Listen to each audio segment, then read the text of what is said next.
सभी बच्चों को जय माता दी। रसायन के कालांश रसायन की पाठशाला में आज मैं आपके समक्ष आपके कक्षा 11वीं के रसायन विज्ञान का तीसरा पाठ तत्वों का वर्गीकरण एवं गुणों में आवर्तता लेके आया हूं। मैं आशा कर रहा हूं मेरे सभी छात्र पिछले कालांशों में जो भी वीडियो प्रदर्शित किए गए हैं उन्हें भली भांति देखकर नवीन नवीन जानकारियां प्राप्त कर रहे होंगे। प्रश्न बच्चों पहला आता है कि तत्वों के वर्गीकरण की आवश्यकता क्यों पड़ी, तत्वों को व्यवस्थित क्यों किया गया। बच्चों 19वीं शताब्दी के पहले तक जो भी ज्ञात तत्व थे उनकी कोई निश्चित अरेंजमेंट नहीं था, जिससे उन तत्वों संबंधित जानकारियां या उनके गुणों का अध्ययन बहुत कठिन हो रहा था। इस बात को संज्ञान में लेते हुए 19वीं शताब्दी के प्रारंभ से ही विभिन्न वैज्ञानिकों ने तत्वों को व्यवस्थित करने का प्रयास किया। तत्व जब व्यवस्थित हो जाएंगे तो उनके गुणों का अध्ययन आसान हो जाएगा। चलिए बच्चों, मैं आपको एक उदाहरण से जो कि मैं बोर्ड पे बना के लाया हूं, इस उदाहरण से हम समझाते हैं कि हमें तत्वों को व्यवस्थित क्यों करना पड़ा। मान लीजिए एक बॉक्स में या एक जगह मैदान पर बॉल्स रखी हुई हैं, गेंद रखी हुई हैं। पहली स्थिति यह है कि आपसे पूछा जाता है कि कुल कितनी गेंदें हैं, कुल कितनी गेंदें हैं आपसे पूछा जाता है। आप जब गिनोगे तो थोड़ी कठिनाई आएगी। यदि हम इन बॉल्स को इस क्रम में व्यवस्थित कर दें, अब आपसे पूछा जाए कि जो बॉल्स पड़ी थी, नंबर ऑफ बॉल्स कितनी थी काउंटिंग में, आप आसानी से गिन दोगे 10, 10, 10 और 10, यानी कि आपकी कुल 40 बॉल्स थी। कितने थे बच्चों? 40 बॉल्स थी। आपसे पूछा जाता है उन बॉल्स में लाल कितनी थी, नीली कितनी थी, काली कितनी थी और डार्क बॉल कितनी थी। फिर आप यहां अगर काउंटिंग करेंगे थोड़ा अंतर आएगा, आपको समस्या होगी काउंट करने में। पुनः व्यवस्थित किया गया और अब आप क्रमशः नीली बॉल आपसे पूछा जाएगा, आप 10 कह दोगे, लाल 10 कह दोगे और काली बॉल भी 10 कह सकते हो और डार्क को 10 बॉल कह सकते हो। आपसे पुनः कहा जाता है कि आप नंबर 5 वाली बॉल को ढूंढ के लाइए। नीली बॉल जिसका नंबर 5 है उसको ढूंढ के लाइए। तो आपको इनमें से नीली में से 5 ढूंढने में थोड़ी कठिनाई होगी। अब 5 को निकाल लाएंगे, 5 नंबर है ये। लेकिन पुनः क्या किया गया, इन बॉलों को इनके नंबर के क्रम में और व्यवस्थित कर दिया गया। अब आपसे बहुत से प्रश्न करेंगे, अगर आप यहां होते तो उन प्रश्नों का उत्तर देर में दे पाते। आपसे कहा जा रहा है कुल कितनी बॉलें हैं, आपने तुरंत बता दिया 40 बॉलें हैं। आपने कहा, आपसे कहा गया नीली बॉल कितनी है, आपने कहा नीली बॉल 10 है। आपसे कहा गया डार्क काली बॉल कितनी है, आपने कहा डार्क काली बॉल 5 है। आपसे कहा गया 5 नंबर की लाल गेंद को लेके आइए, लाल बॉल को लेके आइए। आप तुरंत गए, 5वें नंबर पर पहुंच गए, इस बॉल को पकड़ के ले आए। अर्थात इन बॉलों को पिक करना बहुत आसान हो गया। क्यों? क्योंकि हमने इनकी एक निश्चित अरेंजमेंट कर दी। ये जो बॉल्स अव्यवस्थित थी, इस समय इनमें से किसी भी बॉल को आइडेंटिफाई करना बहुत कठिन हो रहा था। लेकिन जब हमने उनको निश्चित अरेंजमेंट में, सिस्टम में लगाया, अब किसी बॉल को आइडेंटिफाई करना बहुत आसान हो गया। आपसे कहा जाता है 6वें नंबर की लाल बॉल, 6वें नंबर की लाल बॉल और 7वें नंबर की काली बॉल को एक साथ लाइए। आप ले आएंगे, लाल में 6वां और काले में 7वां, आप तुरंत पकड़ के ले आएंगे। बच्चों ठीक इसी प्रकार 19वीं शताब्दी के पहले तक जो भी ज्ञात तत्व थे उनकी कोई निश्चित व्यवस्था नहीं थी, जिससे उन तत्वों का अध्ययन बहुत कठिन हो रहा था। उनको व्यवस्थित करने के लिए लगातार प्रयास किए गए। उन प्रयासों को लेकर मैं आपके समक्ष आज आया हूं।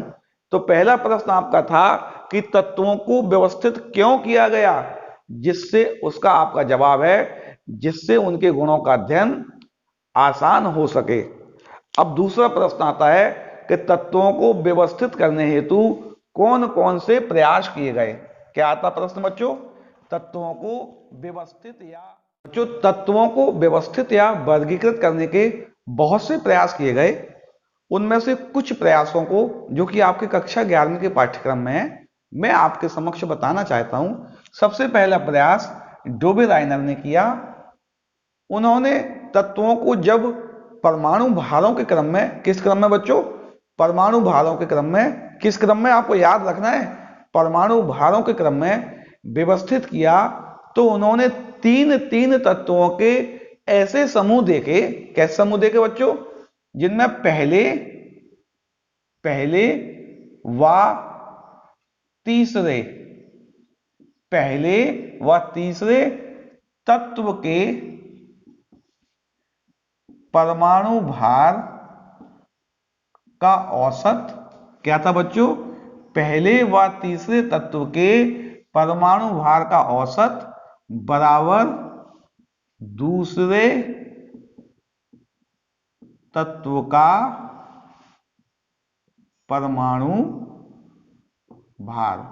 क्या देखा बच्चों? उन्होंने तीन तीन तत्वों के ऐसे समूह ज्ञात किए जिसमें पहले तत्व व तीसरे तत्व के परमाणु भारों का औसत दूसरे तत्व के बराबर था।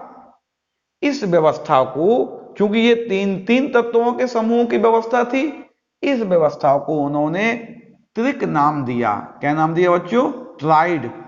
इस व्यवस्था को उन्होंने त्रिक नाम दिया। तो डोबेराइन त्रिक नियम क्या हो गया?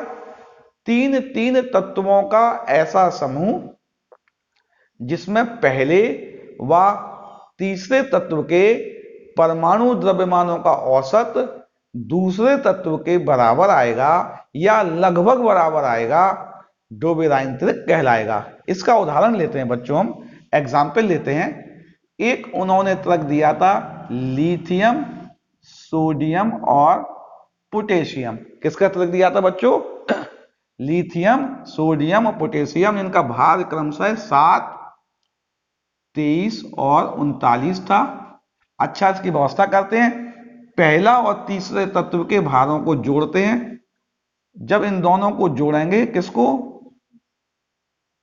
7 धन 39 करेंगे, उत्तर आएगा 46। और 46 में 2 का भाग देंगे तो उत्तर आएगा 23, जो कि बीच वाले तत्व के बराबर था। क्या था बच्चों? पहले और तीसरे तत्व के द्रव्यमानों का औसत बीच वाले तत्व के बराबर था। यानी क्या था? 7 धन 39 बटे 2, यानी कि 46 बटे 2 बराबर 23 आया था, जो कि Na का परमाणु भार था। एक और उदाहरण लेते हैं। Cl, Br और I, ये भी डोबेराइनर के त्रिक का एक त्रिक था। Cl का परमाणु भार होता है 35.5, इसका 80 और इसका 127। जब हम इन दोनों को जोड़ते हैं, अर्थात क्या लिखते हैं हम?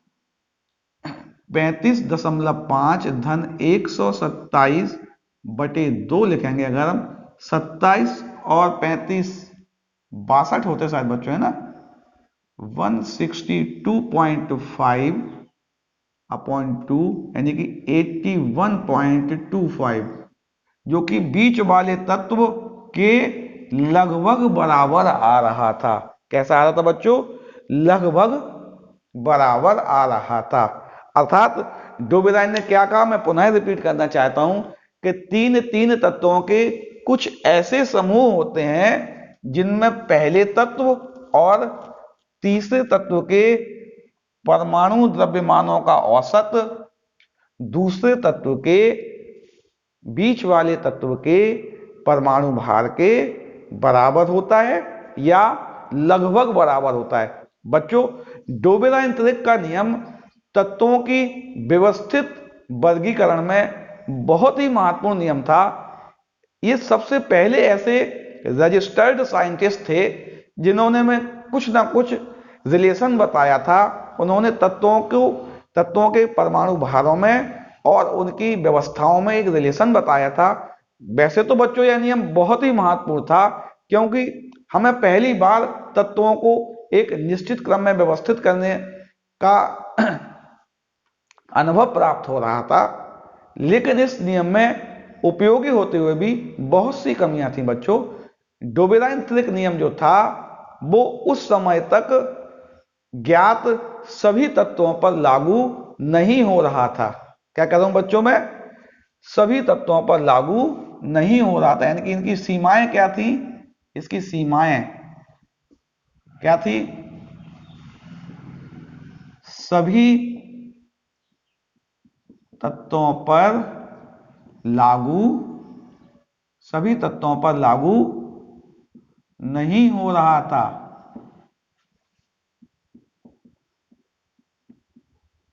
सभी तत्वों पर, जैसे कि फ्लोरीन, क्लोरीन, ब्रोमीन, ये भी एक ही समूह के 3 तत्व होते हैं। यदि इन पे डोबेराइनत्रिक नियम लागू किया जाए, इसका परमाणु भार 19, इसका 35.5, इसका 80 होता है बच्चों, 80, और इसका 35.5 होता है।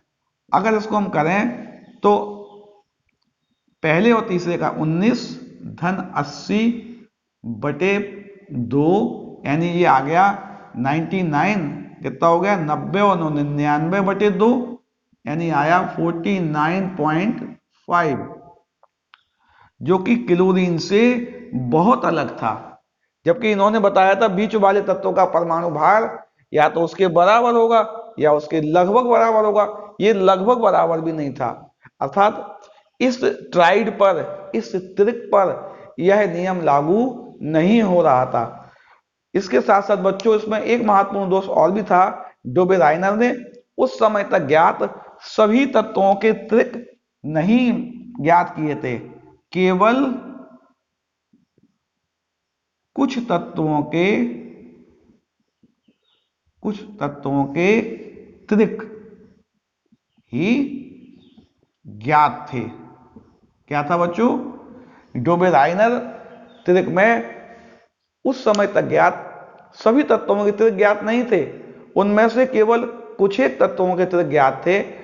वैसे तो ये नियम मैं पुनः बता रहा हूं बच्चों बहुत महत्वपूर्ण था, क्योंकि अब हम थोड़ा बहुत परमाणु के द्रव्यमानों को और परमाणु के गुणों में को रिलेट करना सीख रहे थे। जैसे जैसे इसके फेलियर आ रहे थे बच्चों, डोबेराइनर त्रिक के जैसे जैसे फेलियर आ रहे थे, वैसे वैसे ही एक नए साइंटिस्ट जिनका नाम न्यूलैंड था, वो भी अपना प्रयोग कर रहे थे। उन्होंने भी तत्वों को व्यवस्थित करने के लिए एक बहुत महत्वपूर्ण प्रयोग दिया। किसने बच्चों? दूसरा प्रयोग कौन सा था? न्यूलैंड का अष्टक नियम। कौन सा नियम बच्चों? न्यूलैंड का अष्टक नियम। न्यूलैंड ने भी डोबेराइन की एक बात को माना। उन्होंने भी तत्व को क्या किया बच्चों? परमाणु भारों के क्रम में व्यवस्थित किया। उन्होंने पाया कि जो प्रत्येक तत्व के बाद जो 8वां तत्व आ रहा था, प्रत्येक तत्व को पहला मानते हुए उसके बाद जो 8वें तत्व आ रहा था, उस 8वें तत्व के गुण पहले तत्व के बराबर थे। क्या थे बच्चों?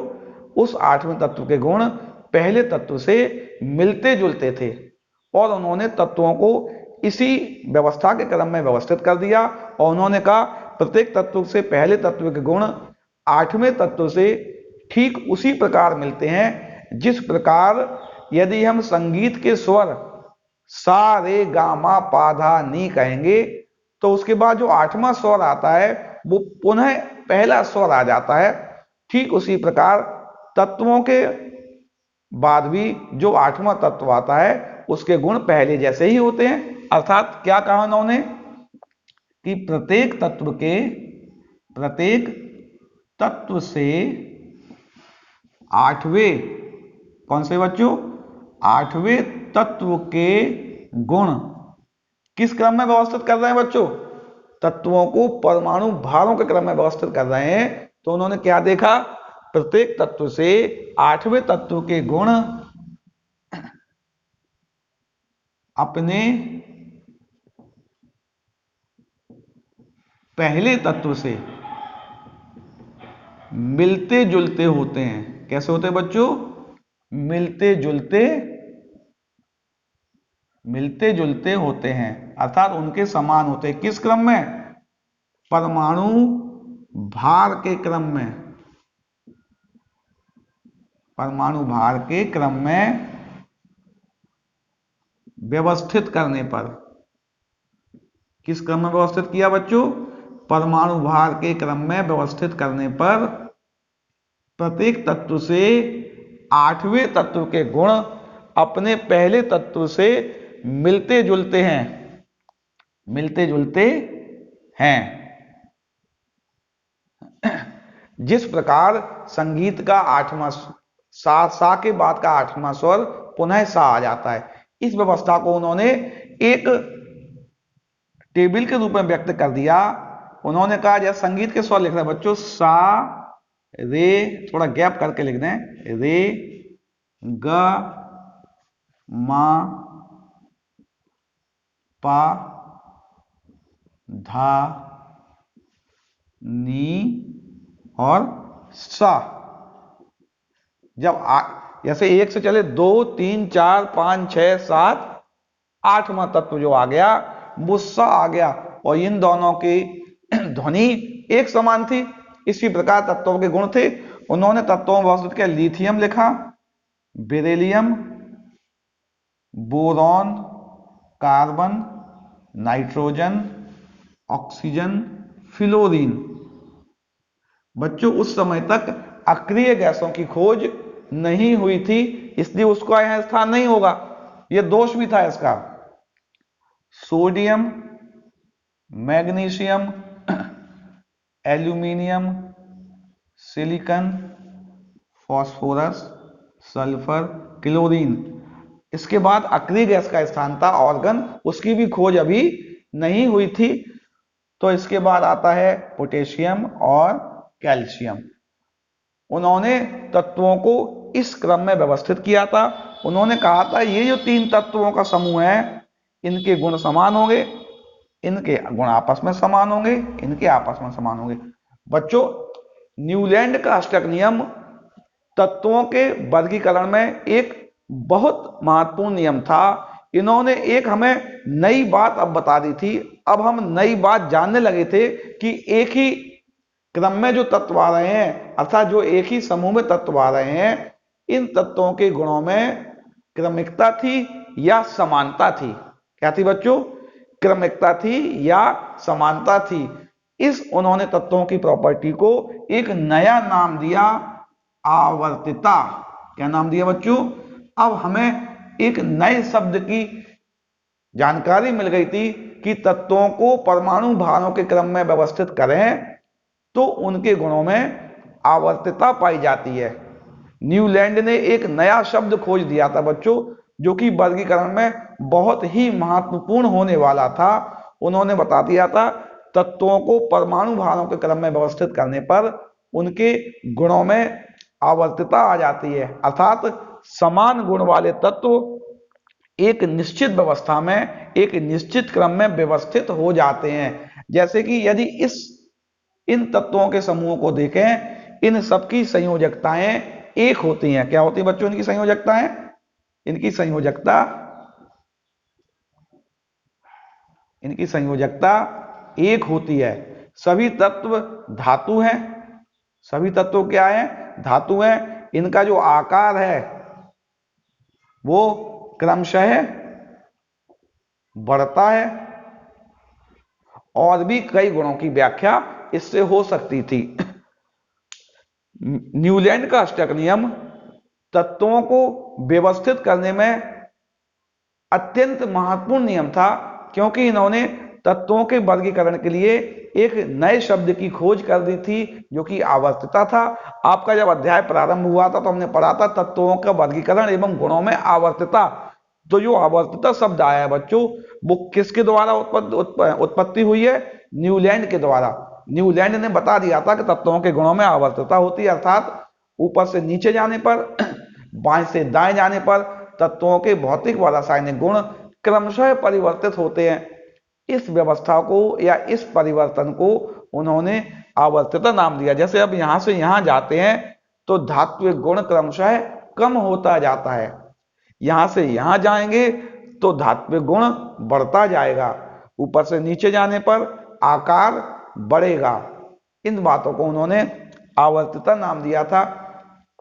यह नियम बहुत महत्वपूर्ण था, लेकिन जैसे जैसे इस नियम के फेलियर आ रहे थे बच्चों, इसमें कुछ फेलियर भी थे। सबसे पहला फेलियर तो यही था, यहां पे क्या था बच्चों, इनने अक्रिय गैसों का स्थान, किसका बच्चों, अक्रिय गैसों का स्थान नहीं दिया था। मेंडलीफ ने, सॉरी न्यूलैंड ने अक्रिय गैसों का स्थान नहीं दिया था। उन्होंने अपनी व्यवस्था में यह कहीं नहीं बताया था कि यहां अक्रिय गैसें कहां आएंगी। दूसरा इसका दोष था कि यह नियम जो भारी तत्व थे,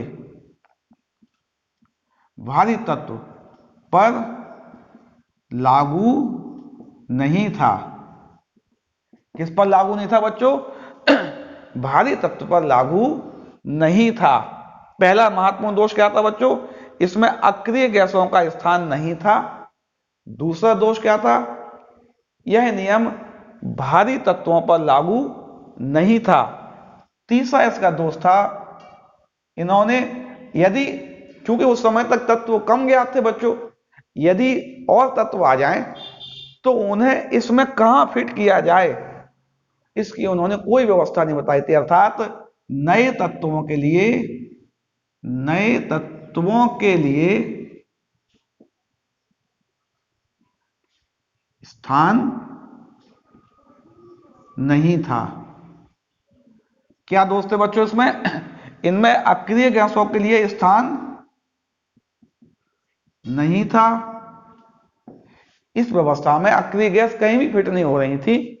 इस व्यवस्था में भारी तत्वों पर यह व्यवस्था लागू नहीं की जा सकती थी, लेकिन बाद में और भी तत्व खोजे जाएं तो उनके लिए भी यहां पे कोई व्यवस्था नहीं थी। बच्चों जैसे जैसे इसके फेलियर आ रहे थे, न्यूलैंड स्टैक नियम के जैसे जैसे फेलियर आ रहे थे, वैसे वैसे हमारे आवर्ती वर्गीकरण के महानायक, हमारे आवर्ती वर्गीकरण के मुख्य योद्धा, जिन्होंने आवर्ती वर्गीकरण में सबसे महत्वपूर्ण रोल अदा किया, मेंडलीफ, अपने नए वर्गीकरण पर कार्य कर रहे थे। उन्होंने अपनी नई व्यवस्था के अंतर्गत तत्वों को परमाणु द्रव्यमानों के क्रम में व्यवस्थित किया था। मेंडलीफ द्वारा तत्वों को व्यवस्थित करने के लिए क्या प्रयास किए गए बच्चों, जो कि आपके ये वाले प्रयास परीक्षाओं में सामान्यतः कम आते हैं, लेकिन वो ज्यादा प्रयास आते हैं बेटा, बहुत आते हैं। क्या क्या प्रयास किए गए उनको हम अगले कालांश में लेके आएंगे कि मेंडलीफ ने तत्वों को किस प्रकार व्यवस्थित किया, उनकी व्यवस्था में क्या खामियां थी, उन खामियों को सॉल्व करने के लिए या दूर करने के लिए नया वर्गीकरण की व्यवस्था क्या हुई। उपरोक्त सभी तथ्यों को लेकर मैं अगले कालांश में आपके समक्ष उपस्थित होऊंगा। तब तक के लिए आप उपरोक्त दोनों नियम और तत्वों को व्यवस्थित करने के लिए सामान्य जानकारियों को ध्यान से देखें। बच्चों उपरोक्त टॉपिक के नोट्स आपको उपलब्ध करवा दिए जाएंगे, आप केवल इस टॉपिक को ध्यान से देखें। नोट्स पीडीएफ डाउनलोड करके लिख सकते हैं। सभी बच्चों को जय माता दी।